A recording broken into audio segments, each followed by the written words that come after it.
Assalamualaikum warahmatullahi wabarakatuh dan salam sejahtera. Selamat datang ke CYNR Convention. Program ini dianjurkan oleh Family Takaful Agency kepada anda semua, wakil-wakil baru di dalam keluarga etika. Buat anda semua, kami mengucapkan tahniah kerana anda telah membuat pilihan yang bijak dengan meluangkan masa untuk menghadiri sesi pada pagi ini. Setiap kejayaan bermula dengan langkah pertama. Jadi, tahniah sekali lagi kepada anda. Saya, Nana. Dan saya, Acap, MC anda pada hari ini. Kami di pihak FTA sangat-sangat teruja untuk bersama-sama anda pada hari ini. Selaras dengan hashtag Grow Big with Quality, kami menyediakan pelbagai perkongsian yang menarik daripada insan-insan yang hebat di dalam etika Family Takaful. Bagi memberkati majlis kita pada pagi ini, mari kita sama-sama perdengarkan bacaan doa. Dipersilakan. Allahumma inna ad-duhaa duhaa'uka wal bahaa baha'uka والجمال جمالك والقوة قوتك والقدرات قدراتك والعصمة عصمتك اللهم إن كان رزقي في السماء فأنزله وإن كان في الأرض فأخرجه وإن كان معسرا فيسره وإن كان حراما فطهره وإن كان بعيدا فقربه بحق دحائك وبهائك وجمالك وقوتك وقدرتك آتني ما أتيت من عبادك الصالحين. Ya Allah, sesungguhnya waktu duha itu duhamu, kecantikannya kecantikanmu, keindahannya keindahanmu, kekuatannya kekuatanmu, kekuasaannya kekuasaanmu, perlindungannya perlindunganmu. Ya Allah, jika rezeki masih di langit turunkanlah, jika di bumi keluarkanlah, jika sukar pemudahkanlah, jika haram sucikanlah, jika jauh dekatkanlah. Berkat waktu duha, kecantikanmu, keindahanmu, kekuatanmu, kekuasaanmu, limpahkan kepadaku segala yang engkau telah limpahkan kepada hamba-hambamu yang soleh.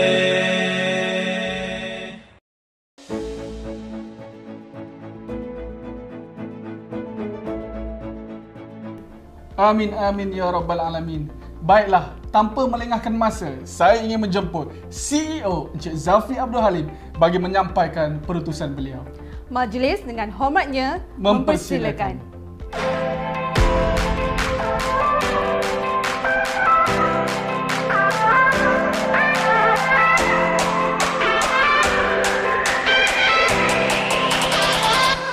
Assalamualaikum dan salam sejahtera. Selamat datang ke CYNR Convention 2020. Pertama sekali, saya ingin mengucapkan tahniah kerana anda telah membuat keputusan yang tepat dan luar biasa kerana memilih untuk menjadi wakil dan sebahagian dari keluarga Etika Family Takaful Berhad.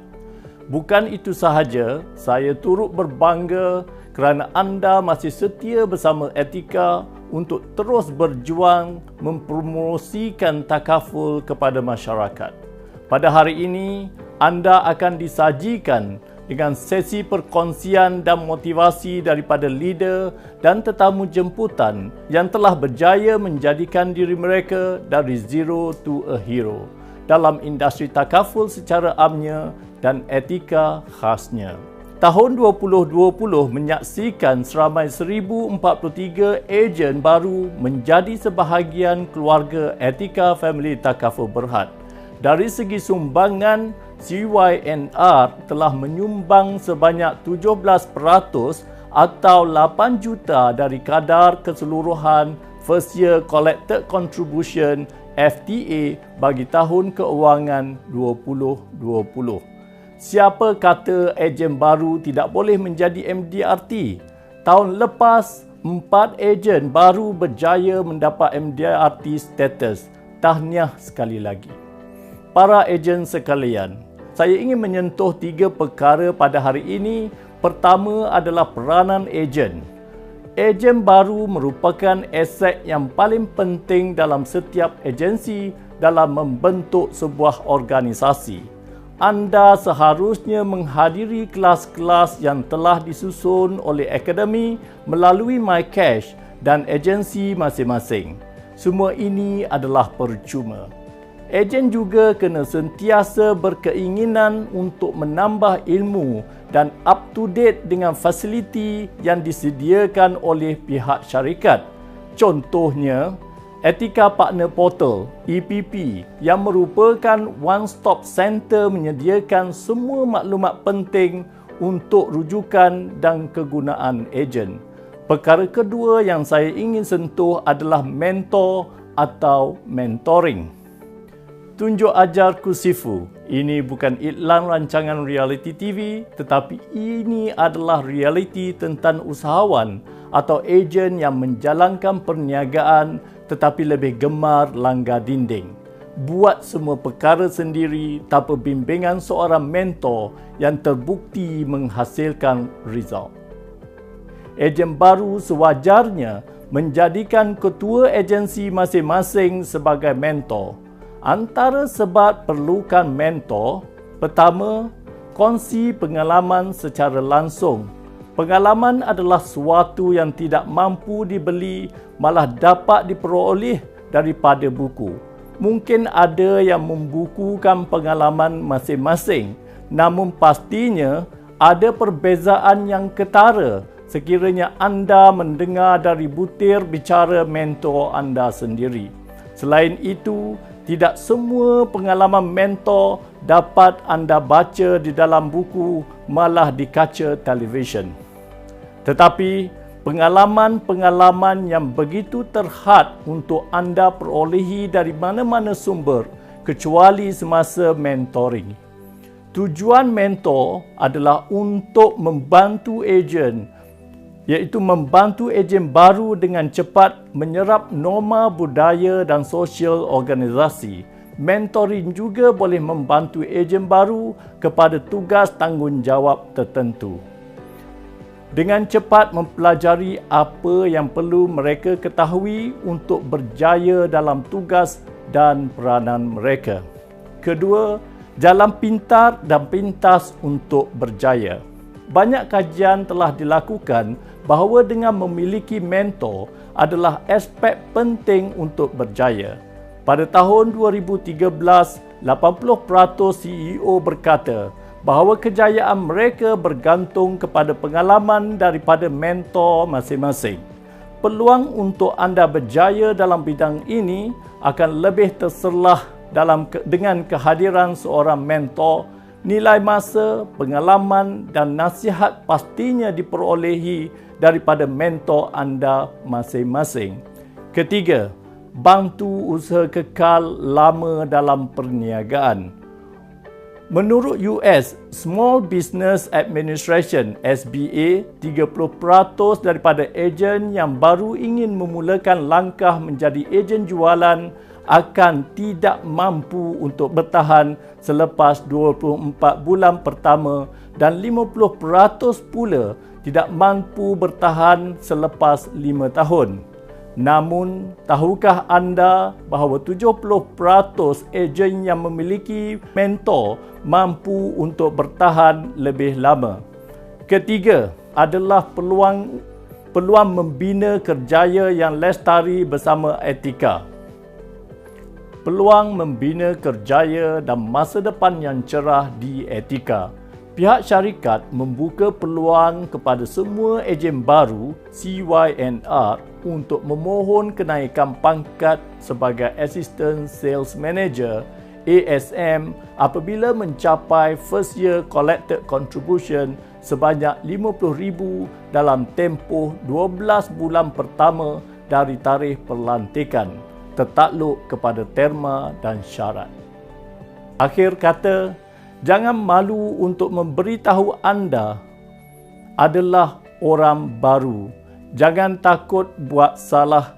Kesalahan akan membantu anda berjaya.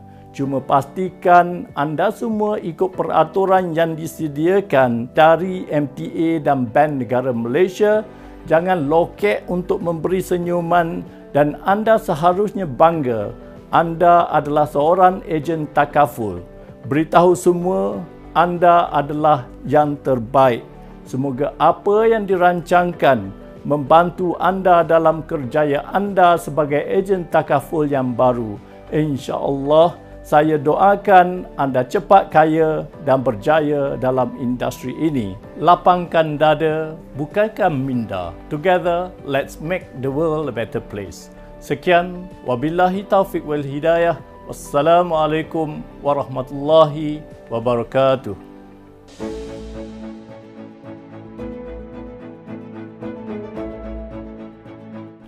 Para hadirin sekalian, setiap orang mengimpikan kejayaan, Nicap. Betul tu Nana.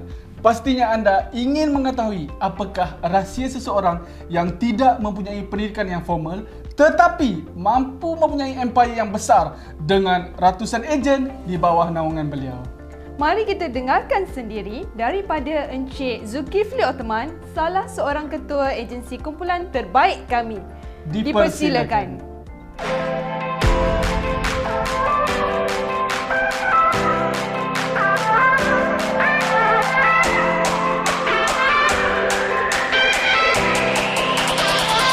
Assalamualaikum warahmatullahi wabarakatuh. Selamat datang kepada semua advisor baru di Etika Takaful Berhad. Saya Zulkifli bin Osman, Group Agency Director dari Al-Faiz Agency. Tahniah saya ucapkan anda semua yang telah memilih membuat keputusan untuk bersama-sama dengan Etika Takaful Berhad. Untuk makluman anda semua, saya dulu hanyalah seorang pekerja kilang, dan saya mulakan bisnes ini bermula dengan part time. Kini saya telah bersama dengan Etika Takaful Berhad lebih kurang 17 tahun. Jadi nasihat saya pada anda semua, jangan ragu-ragu. Anda sekarang ini bersama dengan bisnes yang betul, syarikat yang betul. Apa yang anda perlu buat? Teruskan berjuang untuk masa depan anda.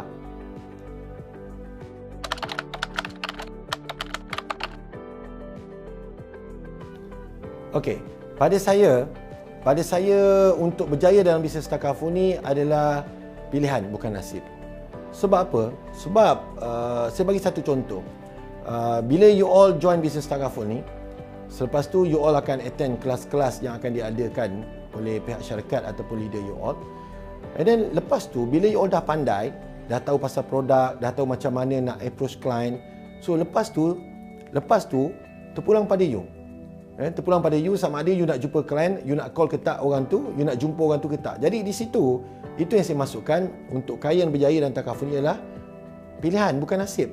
Sebab kita nak malas ke, kita nak rajin ke lepas ni buat takaful, itu semua bukan nasib. Ia adalah pilihan. Jadi pada saya semua orang boleh berjaya. Pada saya semua orang boleh berjaya, dan kaya dan berjaya itu adalah pilihan, bukan nasib.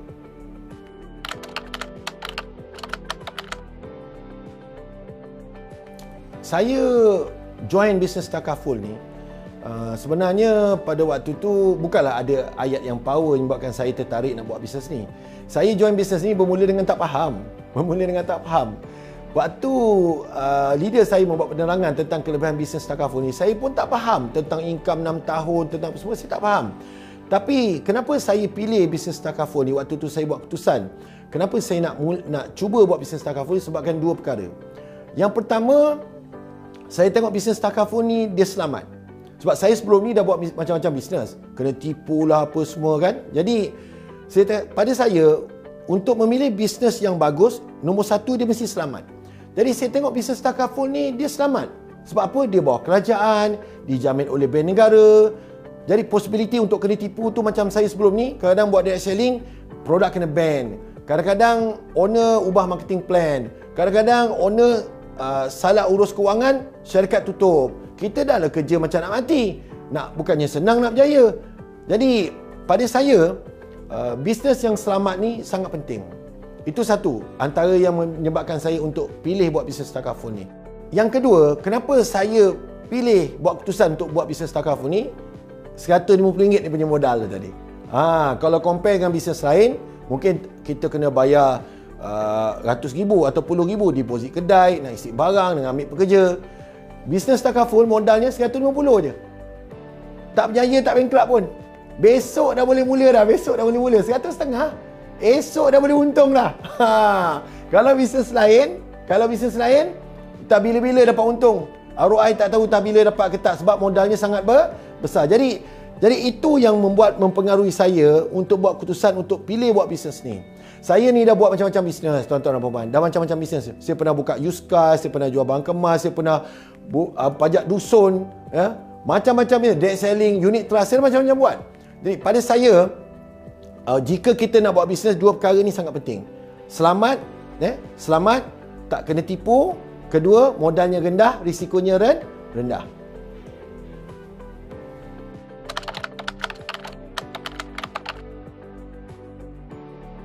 Pada saya,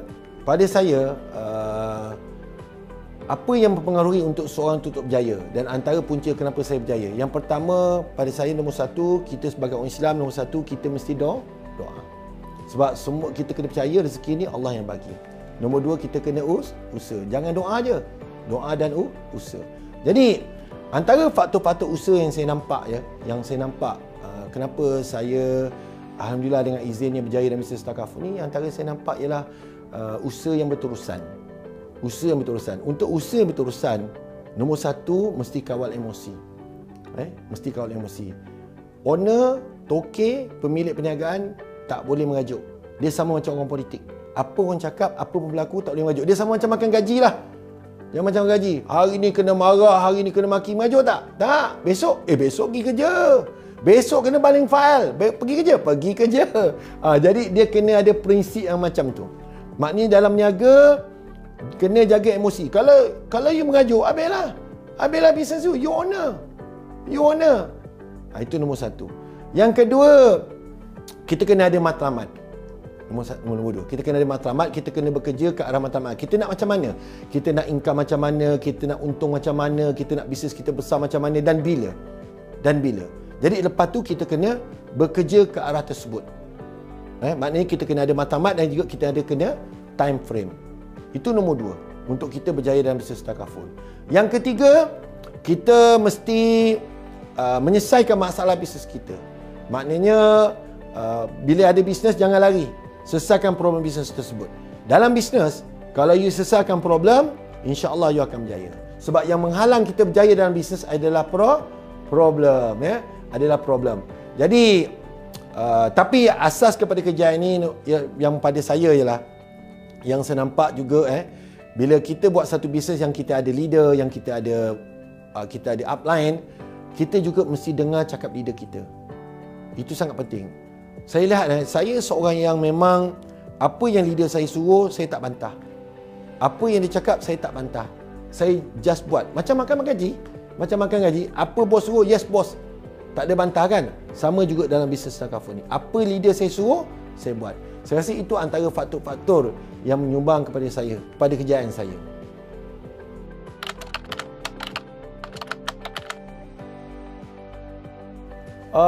Saya masih ingat lagi. Klien pertama saya dulu ialah kat tempat kerja. Kat tempat kerja. Saya ni dulu kerja kilang. Bila saya kerja kilang, ramailah orang kat dalam kilang tu. Jadi saya try lah. Mula-mula try tak dapat. Yalah kita baru, cakap pun orang tak faham. Kan. Jadi mula-mula tu cakap ni orang tak nak, cakap dengan dia tak nak. Semua orang tak nak mula-mula. Tapi bila kita dah mula bercakap, apa jadi? Kita makin lama mahir. Jadi bila kita gagal, kita jangan sedih. Kita jangan down. Apa kita cakap? Kita kena buat. Kita kena share dengan kita punya leader. Okey? Bos, saya dah cakap tapi orang ni cakap macam ni. Apa saya patut jawab? Maknanya kita kena share problem tu dengan leader kita. Sekurang-kurangnya kita ada orang yang akan guide kita. Jadi pelanggan pertama saya dapat di tempat kerja lah. Di tempat kerja. Maknanya sebenarnya nak dapat pelanggan ni, kalau you kat tempat kerja you tak ada orang, tak apa. Sekarang pelanggan mana-mana kita boleh dapat. Kita boleh dapat kat Facebook, kita boleh dapat kat WhatsApp group. So mata kata, sekarang ni lebih mudah nak dapat klien. Sekarang ni lagi mudah sebab kita boleh guna handphone kita untuk cari klien.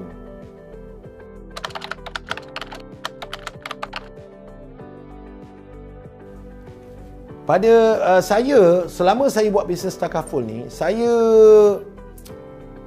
seingat saya lah, saya pun rasa macam saya tak tahu you nak percaya ke tidak. Saya rasa saya tak pernah rasa give up, saya tak pernah rasa down. Sebab pada saya masa saya jadi ejen dulu, you kena ingat saya dulu ejen terbaik seluruh Malaysia. Saya bukan saja leader terbaik seluruh Malaysia, saya juga ejen terbaik seluruh Malaysia. Pada waktu saya jadi ejen dulu, first year jadi ejen dah terus terbaik seluruh Malaysia. Jadi seingat saya waktu saya jadi ejen dulu, saya tak pernah rasa macam sedih lah ataupun down lah bila orang reject saya, saya pernah ada keadaan waktu saya tengah present, orang tu terus belah jalan dia. Pun ada. Kan? Ada yang kena halau, itu semua normal lah. Ada kena tengking, kena marah. Jadi saya rasa, saya tak pernah rasa macam sedih, tak ada. Apa yang pada saya dah cuba. Pada saya dah cuba, kalau orang tu tak nak, saya pergi next. Jadi saya tak ada istilah sedih, down masa tu, tak ada. Benda ni, dalam bisnes ni, you kena faham. Saya bagi contoh lah, macam orang jual kasut. Orang jual kasut. Hari orang masuk kedai, dia test kasut, tak beli. You ada nampak token dia nangis? Tak ada. Dia buka besok kedai macam biasa. Besok ada lagi orang masuk, test kasut, tak beli. Beli kedai sebelah pula. Ada yang dah test macam-macam kasut, tak beli. Pun ada. Jadi, sebenarnya, kita kena faham nature dalam bisnes kita ni. Jadi, tak patut bila kita di reject ataupun orang tolak kita, orang tak nak jumpa kita, kita rasa sedih. Tak patut. Benda itu normal. Apa yang patut kita buat? Kita cari yang next.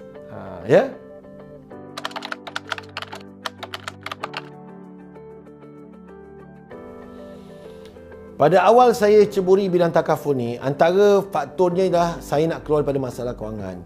Pada waktu tu saya memang ada masalah kewangan, gaji saya tak cukup,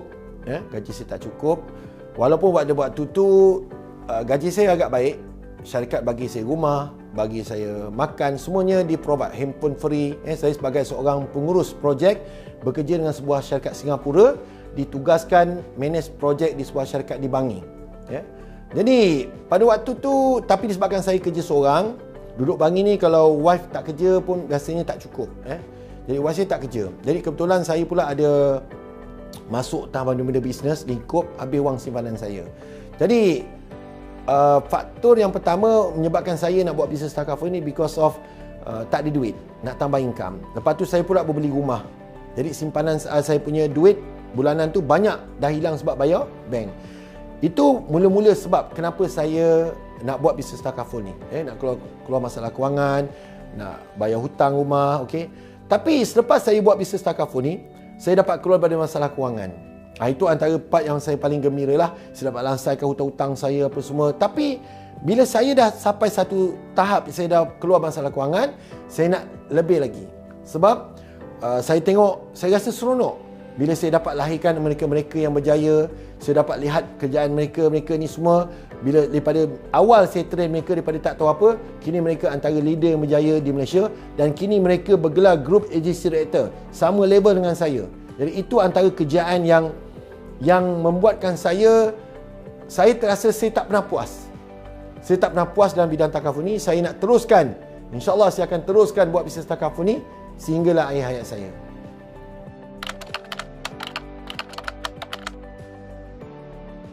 Okey, untuk bakal ejen. Jangan takut nak cuba buat bisnes takaful ni. Sebab apa? Macam saya cakap tadi, modal 150. Modal 150 pun takut nak cuba macam mana?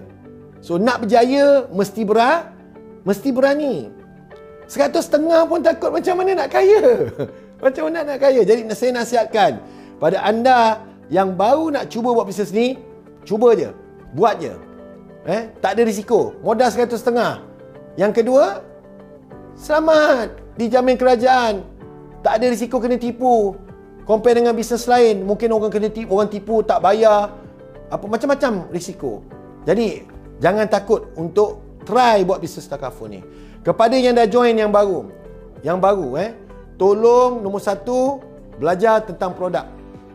Belajar tentang produk, belajar macam mana nak cari klien. Lepas tu serapat dengan leader you all, selalu sharing problem dengan leader you all. Ingat kita dalam bisnes ni, kalau kita ikut cakap orang berjaya, kita akan terpaksa berjaya. Macam you tak tahu jalan pergi Melaka lah, you ikut jalan pergi Melaka, ikut kereta pergi Melaka, sampai tak Melaka? InsyaAllah sampai. Jadi untuk mereka yang baru, ikutlah cakap leader. Okey?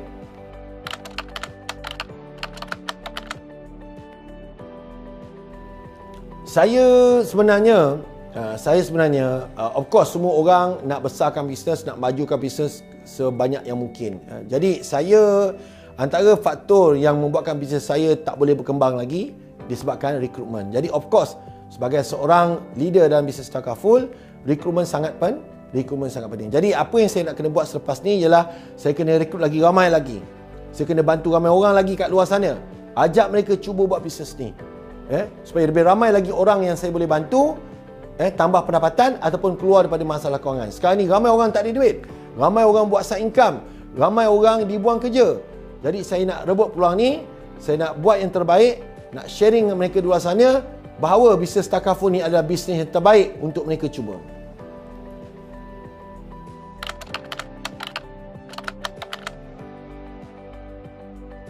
Okey, nasihat saya yang terakhir untuk anda semua yang baru join bisnes ni. Jangan lupa, nombor 1, tolong cepat-cepat belajar produk. Lepas dah belajar produk, tolong cepat-cepat belajar macam mana nak cari klien. Dalam bisnes, lebih cepat kita mula, lebih cepat kita dapat untung, lebih cepat kita dapat duit. Itu nombor 1. Yang kedua, nasihat saya kepada anda ni semua yang baru join ni, tolong kawal emosi. Jangan down, jangan give up. Fight. Bila ada masalah, bila ada down, cuba rapat dengan leader you all. Okey? Ikut nasihat leader you all. Leader you all insya-Allah tak akan bagi you nasihat-nasihat yang salah. Sebab dia perlukan juga untuk anda berjaya.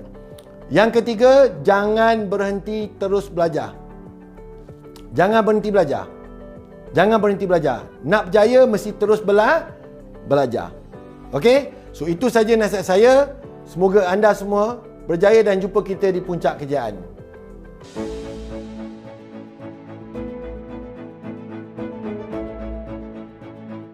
Terima kasih Encik Zul atas perkongsian itu tadi. Semoga perkongsian Encik Zul mampu memberikan semangat untuk kita semua bahawa tiada apa yang boleh menghalang kita daripada mencipta kejayaan. Betul ke Nana? Ya, betul tu Acap. Sesungguhnya kami sangat berbangga dengan pencapaian Encik Zul dan tim beliau yang begitu konsisten setiap tahun. Tahniah daripada kami. Acap, Ya Nana? dalam setiap kejaya, Betul. pasti ada hala tujunya, career path-nya. Ya, betul Nana. Jom sama-sama kita lihat apa yang akan anda capai dalam tempoh 2 tahun dari sekarang serta faedah-faedah yang bakal anda perolehi. Mari sama-sama kita lihat.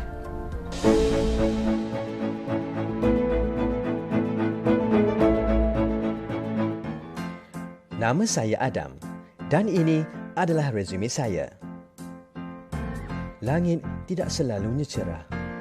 Disebabkan oleh kegawatan ekonomi, saya telah diberhentikan kerja.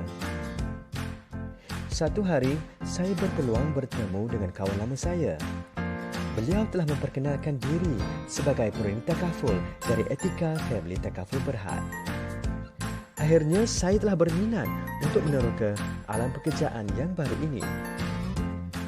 Kenapa saya memilih Etika Family Takaful Berhad adalah kerana jenama yang kukuh, produk-produk yang memenuhi keperluan pelanggan, rangkaian wilayah dan cawangan etika.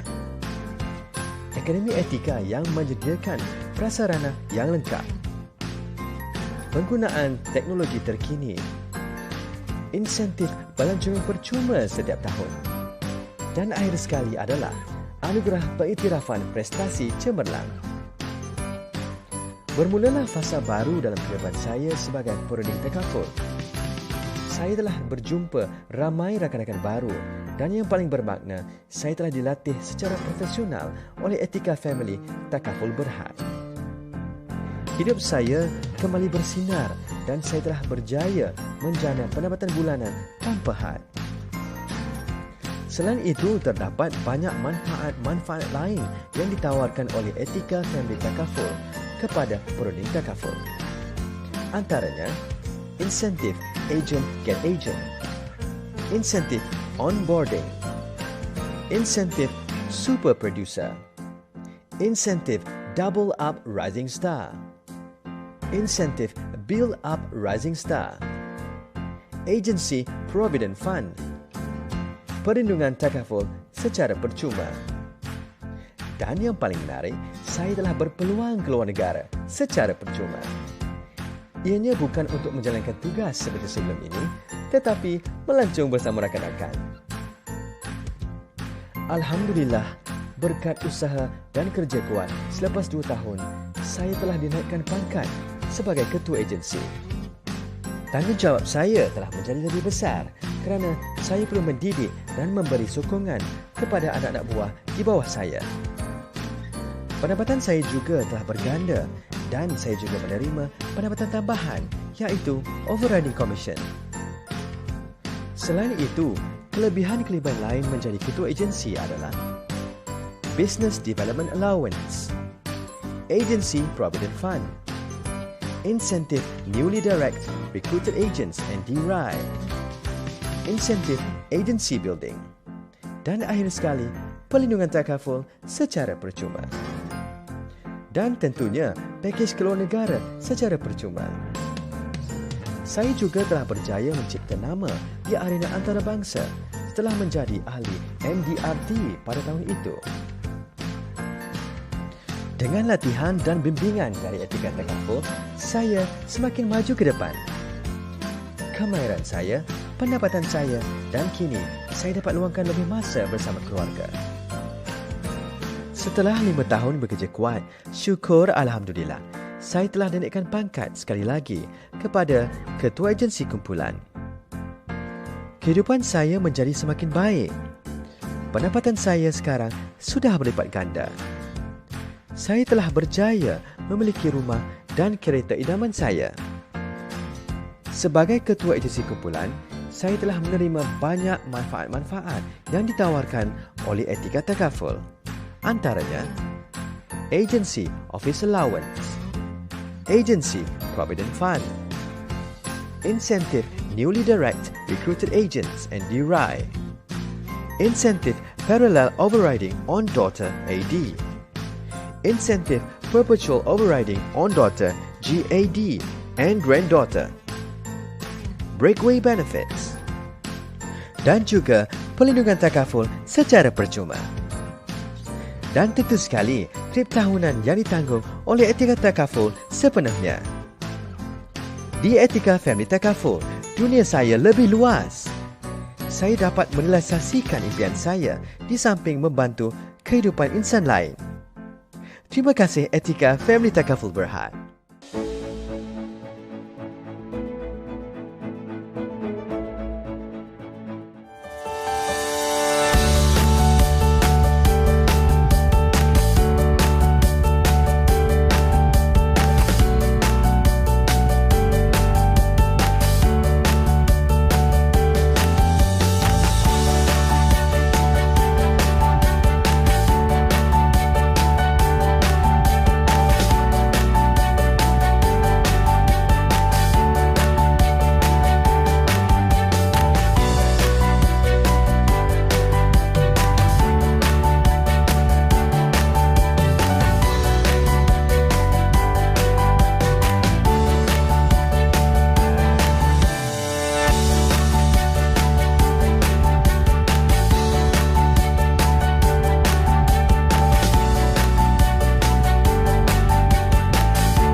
Ucap tahu tak? Ya Nana? Pada ketika ni, semua orang tercari-cari tentang vaksin. Betul tu Nana. Sana sini bercakap tentang vaksin. Nak tahu tak? Dalam bisnes pun perlukan vaksin. Nak tahu apa vaksin dalam bisnes? Mari kita dengar perkongsian dari speaker kita kali ini, iaitu Rizal Rashid. Dipersilakan.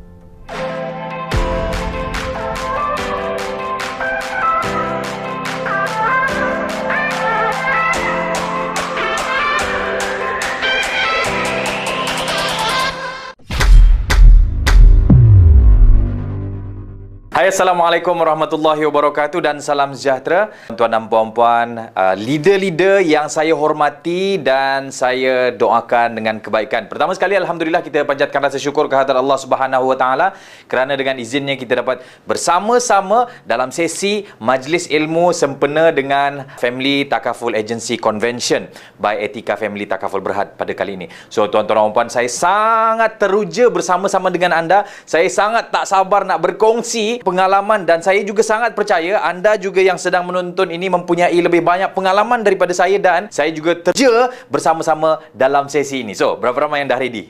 Alright, good job. Sebelum tu, let me introduce myself. Nama saya Rizal. Saya berumur 41 tahun. Saya berasal dari Sabah. Ada yang daripada Sabah sini? Tapi kita orang Sabah boleh kecek Kelantan lah kita. Tapi bunyi pelik sikit lah.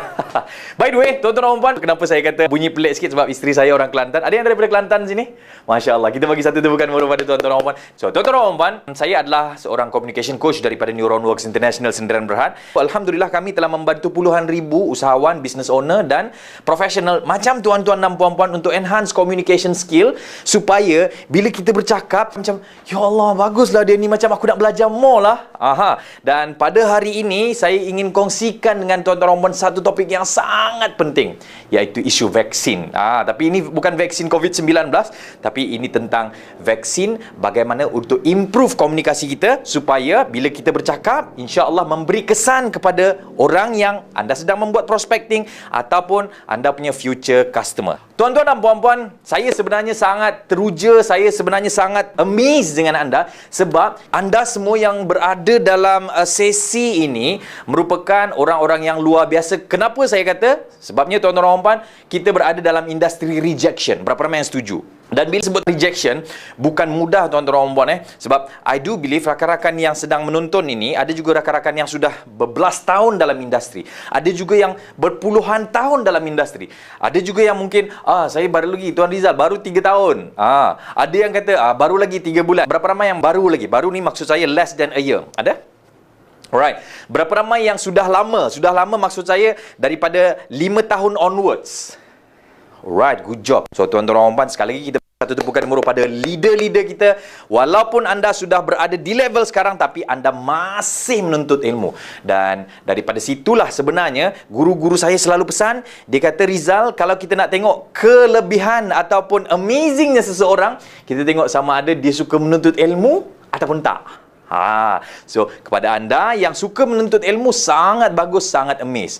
Tuan-tuan dan puan-puan, hari ini saya nak membahaskan kepada kita semua, kita berkongsi lah tentang 3 gaya bahasa yang kita wajib elak sebagai seorang usahawan, yang mana ketiga-tiga ini adalah don'ts. Dan tuan-tuan dan puan, percayalah, kalau kita buat benda ni, insya-Allah dia akan menjadi vaksin dalam kita punya perniagaan. So, tuan-tuan dan puan, sebelum kita masuk ke gaya bahasa pertama, kita ada satu aktiviti. Dan untuk aktiviti ini, tuan-tuan dan puan, anda perlukan kertas A4.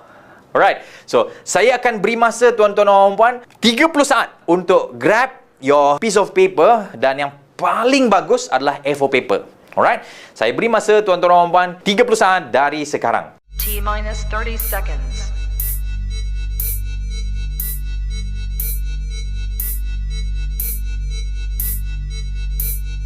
T-20 seconds.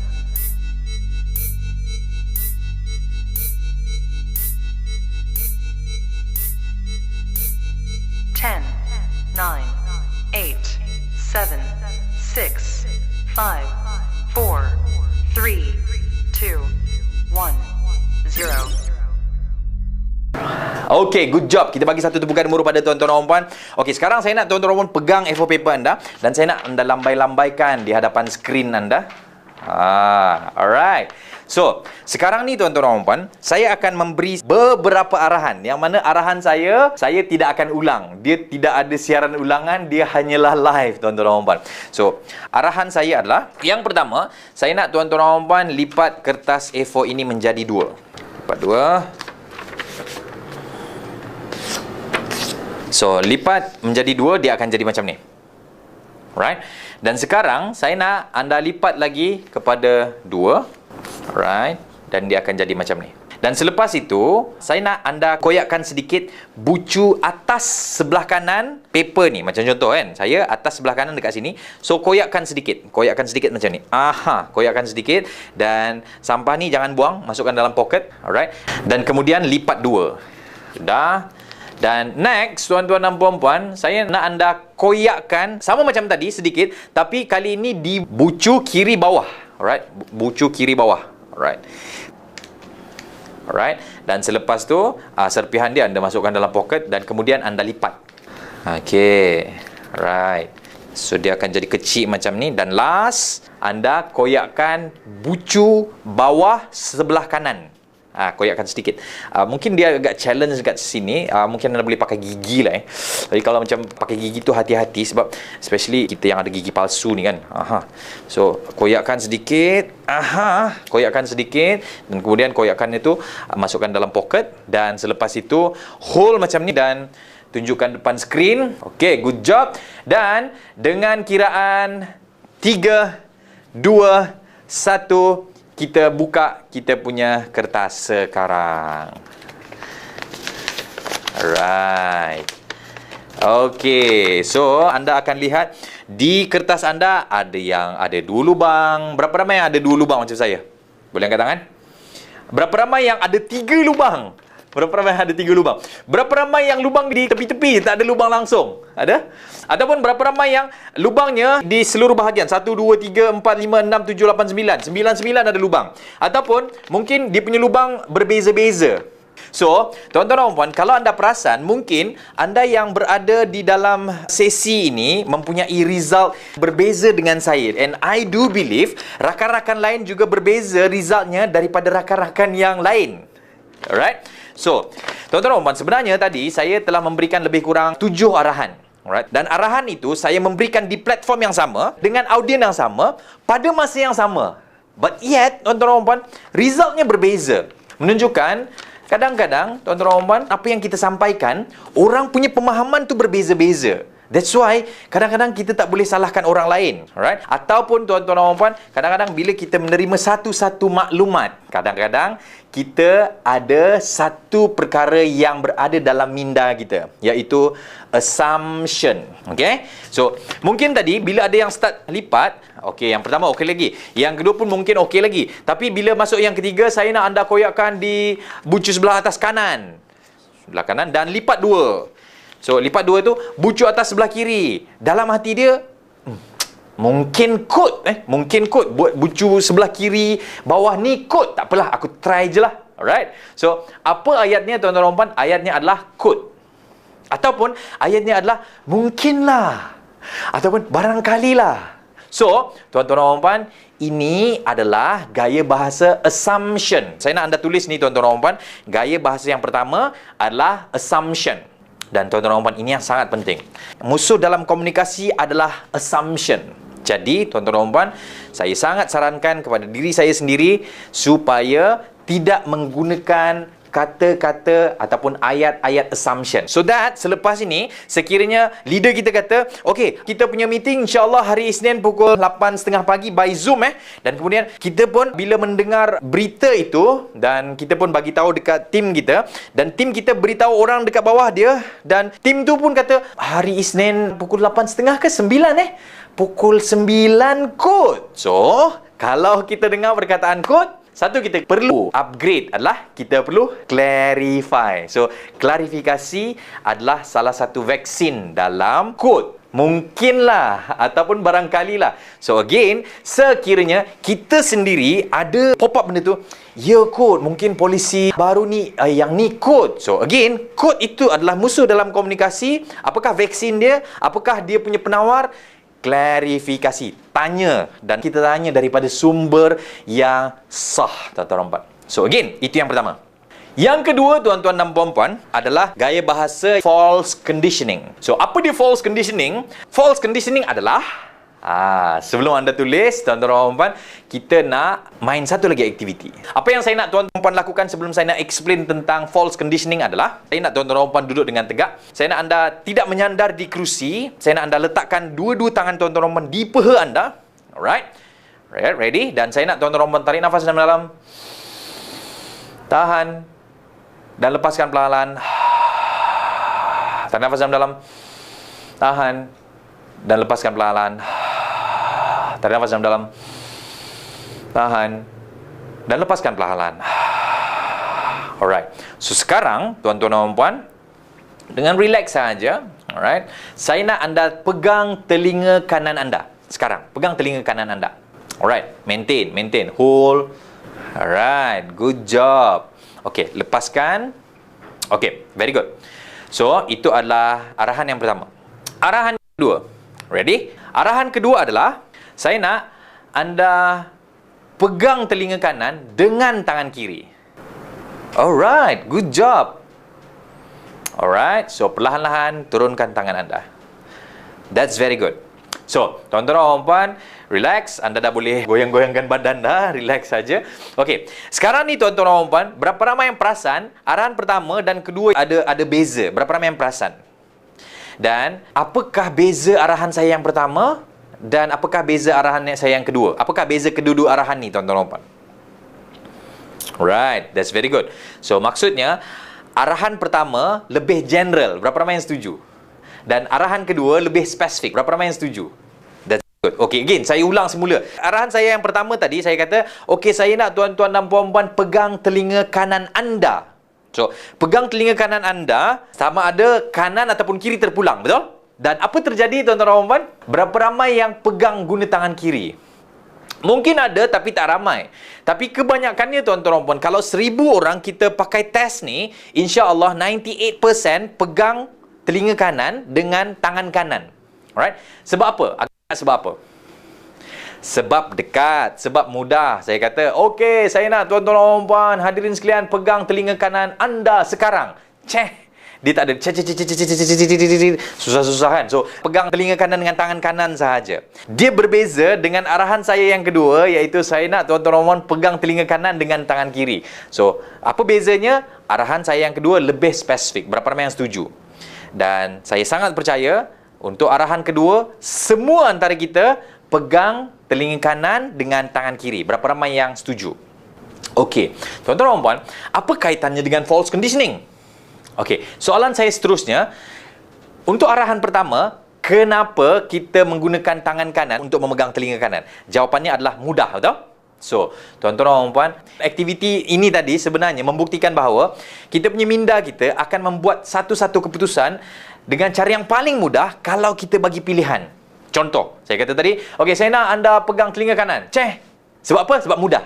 So, same goes to dalam hidup kita. Kalau kita kata macam, aku nak tengok Facebook dulu ke, aku nak solat duha dulu contoh. Ataupun, aku nak pergi training dulu ke, aku nak tengok YouTube dulu. So, selalunya tuan-tuan dan puan, minda kita akan decide satu perkara yang paling mudah kalau ada pilihan. So, boleh faham ke boleh faham, tuan-tuan dan puan?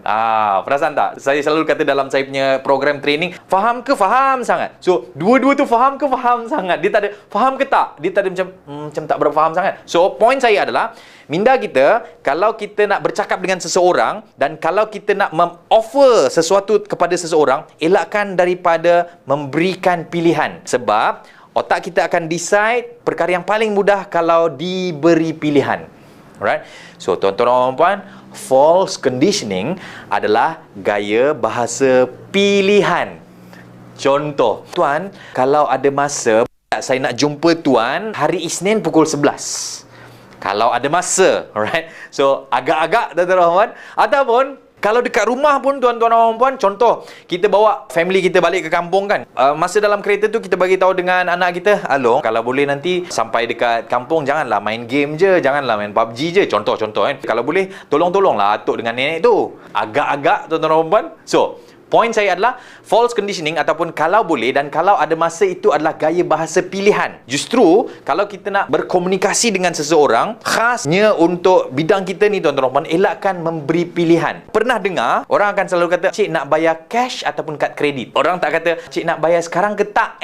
Sebabnya tuan-tuan dan puan, cash dan kad kredit itu dua-dua bayar. So, selepas ini, tuan-tuan dan puan, cara untuk improvise kita punya communication skill, first kali, elakkan daripada menggunakan kata-kata kalau boleh, kalau masa. So, kita teruskan dengan ayat yang tidak memberi pilihan. Assalamualaikum tuan, nama saya Rizal. Saya sebenarnya daripada sekian-sekian dan saya plan nak jumpa tuan. Tuan free hari Isnin pukul 8 ke ataupun tuan free pukul 12? Contohnya. So, dua-dua tak ada pilihan. Ataupun, tuan biasa pakai Zoom ke ataupun secara offline So, dua-duanya jumpa. So, poin saya tuan-tuan dan puan, elakkan daripada memberi pilihan.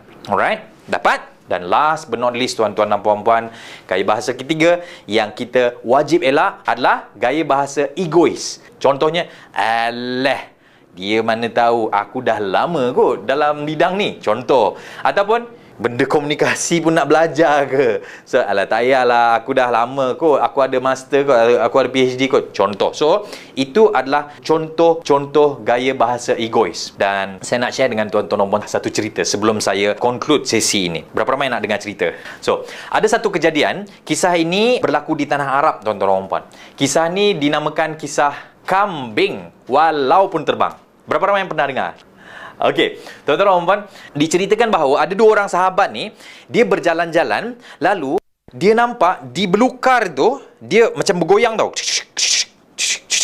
Dan kemudian seorang sahabat A, contohnya nama A ni kata burung.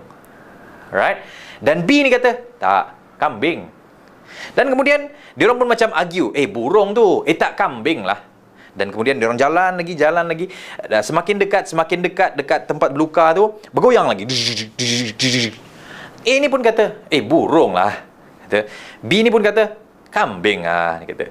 Dan kemudian dia orang pun jalan lagi, semakin dekat. Tiba-tiba benda yang bergoyang tu terbang. Okey, soalan saya adalah, siapa yang betul? A ke B?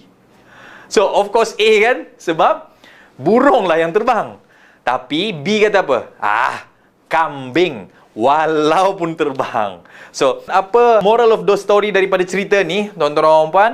Seorang yang rasa diri dia betul, benda salah pun dia cakap betul. So, poin saya adalah, tuan-tuan dan puan, kita sebagai seorang leader, kita sebagai seorang usahawan, sesiapa sahaja kita, tuan-tuan dan puan, elakkan daripada menggunakan gaya bahasa egois ni. Contoh, alah aku dah tahu dah, elehkan orang ataupun merendah-rendahkan orang. Dan tuan-tuan dan puan, di situ saya teringat pesan guru saya, katanya jahil akan datang bila datang dua perkara. Berapa perkara tuan-tuan dan puan? Dua perkara. Yang pertama, jahil akan datang bila kita stop menuntut ilmu, dan yang kedua, jahil akan datang bila kita rasa diri kita berilmu.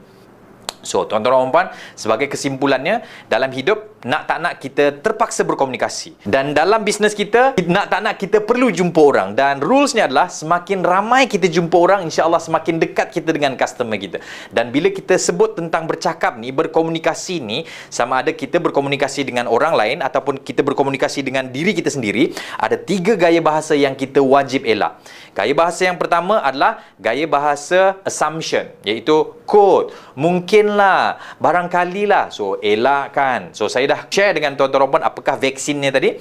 Yang kedua adalah gaya bahasa false conditioning. Apa ayatnya? Kalau boleh, kalau ada masa. Dan yang ketiga adalah gaya bahasa egois. Alah, ya ke? Betul ke ni? Alah, kau masih muda lah. Mengelehkan. Dan tuan-tuan dan puan, insya-Allah sekiranya anda tahu 3 gaya bahasa ini dan anda tahu apakah vaksinnya, insya-Allah saya yakin dan percaya 2021 dan tahun-tahun berikutnya akan menjadi tahun kecemerlangan untuk anda. Tahniah untuk rakan-rakan yang saya hormati sekalian. Saya mohon maaf sekiranya terdapat kekurangan dan keterlanjuran di sepanjang perkongsian saya. Thank you so much sekali lagi kepada Etika Family Takaful Berhad dan all the best kepada tuan-tuan dan puan. Jangan lupa untuk anda juga boleh subscribe channel YouTube Rizal Rashid dan juga boleh like Facebook Rizal Rashid dan juga join Telegram Rizal Rashid. Di situ kita memberikan tips-tips komunikasi secara percuma. So, saya yakin dan percaya anda adalah seorang yang luar biasa sebabnya anda sentiasa menuntut ilmu. So sekian, wabillahi taufiq wal hidayah. Assalamualaikum warahmatullahi wabarakatuh. Salam sejahtera. Thank you so much semua.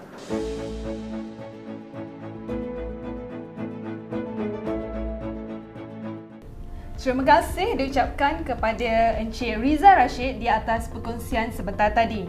So, anda dah tahu apa vaksin di dalam bisnes? Betul tu Nana. Semoga dengan perkongsian itu tadi, anda akan mendapat manfaat dan suntikan vaksin.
Ya, itu tadi video agency incentive cream. So, anda dah decide nak pergi percutian percuma yang mana satu? Inilah masa yang ditunggu-tunggu. Teruskan Nana. Without further ado, mari kita dengarkan amanat yang bakal disampaikan oleh Head Family Takaful Agency, Encik Rohaizat Samsudin. Dengan segala hormatnya, dipersilakan.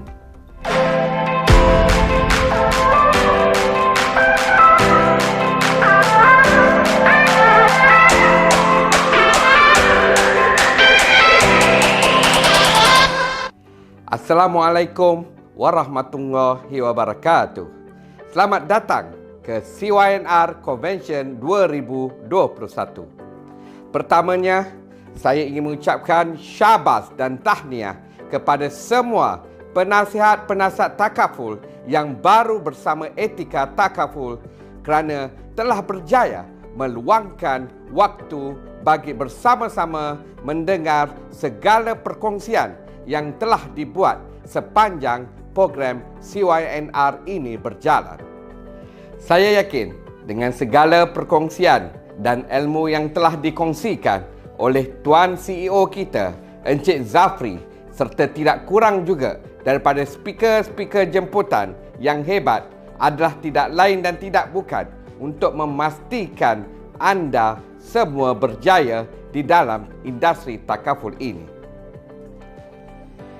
Adalah lumrah menyediakan perkhidmatan takaful keluarga ini merupakan antara perkara yang sangat mencabar. Anda semua masih lagi di dalam fasa 2 tahun yang pertama di dalam bidang takaful ini. Ramai yang masih sukar untuk mengaku saya ejen takaful.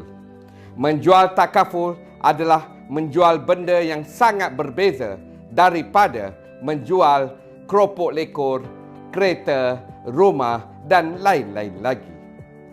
Takaful adalah satu benda yang sangat mahal. Anda boleh membeli tapi tidak boleh sentuh. Tak boleh rasa, tak boleh pegang. Penjualan hanyalah mengenai menjual idea, menjual kejujuran, menjual kepercayaan dan menjual perjanjian. Sebab itu saya katakan kerjaya ini sangat mahal. Penasihat-penasihat baru takaful sekalian, Industri takaful ini adalah industri lubuk emas. Bermakna industri ini menyediakan potensi perniagaan yang sangat besar. Ramai di antara penasihat-penasihat takaful yang berjaya melalui tempoh yang sukar dan sentiasa struggle untuk survive di dalam industri ini. Rejection is our business. Oleh yang demikian, melalui pemerhatian saya selama 20 tahun di dalam industri ini, izinkan saya untuk berkongsi 20 tips untuk penasihat-penasihat takaful yang baru untuk berjaya. InsyaAllah, dengan tindakan istiqamah, anda akan membuahkan hasil yang positif. Yang pertama, sentiasa berpakaian seorang yang profesional. Yang kedua, menggunakan bahasa yang sesuai. Yang ketiga, cari titik persamaan di antara anda dan prospek pelanggan. Yang keempat, tanya kabar mengenai orang sekeliling mereka, contohnya anak-anak dan keluarga. Yang kelima, jadikan atau gabungkan pengalaman penasihat takaful lain sebagai rujukan.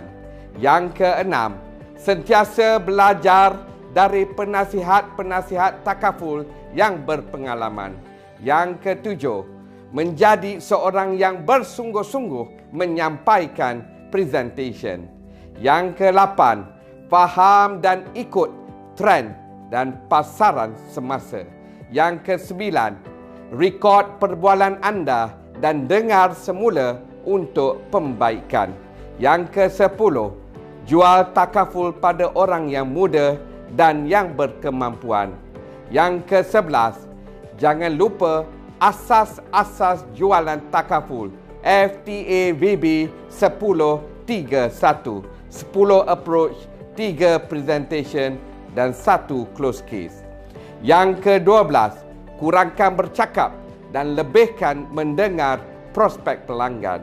Yang ke-13, jujur yang anda masih baru. Yang ke-14, sentiasa dalam keadaan siap siaga. Yang ke-15, perlu sentiasa berani menerima kepahitan dan kesusahan apabila gagal untuk close deal.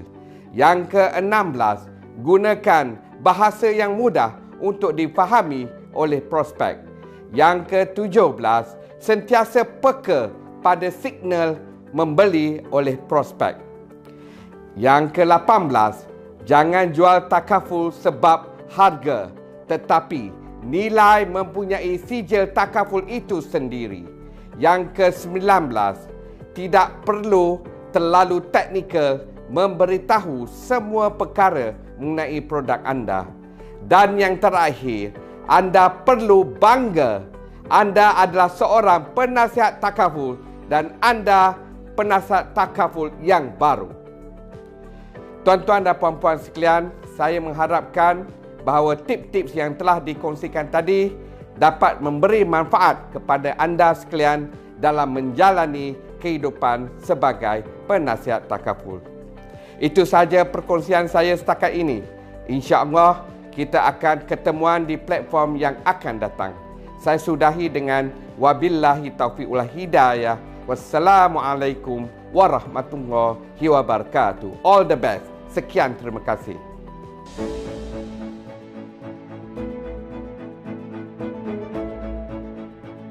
Terima kasih kepada Encik Muhammad Rohaizat bin Samsudin atas amanat beliau itu tadi. Acap, Ya Nana? kita sudah sampai ke penghujung sesi pada hari ini. Betul tu Nana? Kami mewakili pihak pengurusan ingin mengucapkan setinggi-tinggi penghargaan kepada anda semua kerana masih setia bersama hingga ke saat ini. Akhir kata, selamat maju jaya dalam mengecapi misi 2021. Jumpa anda di puncak kejayaan. Assalamualaikum.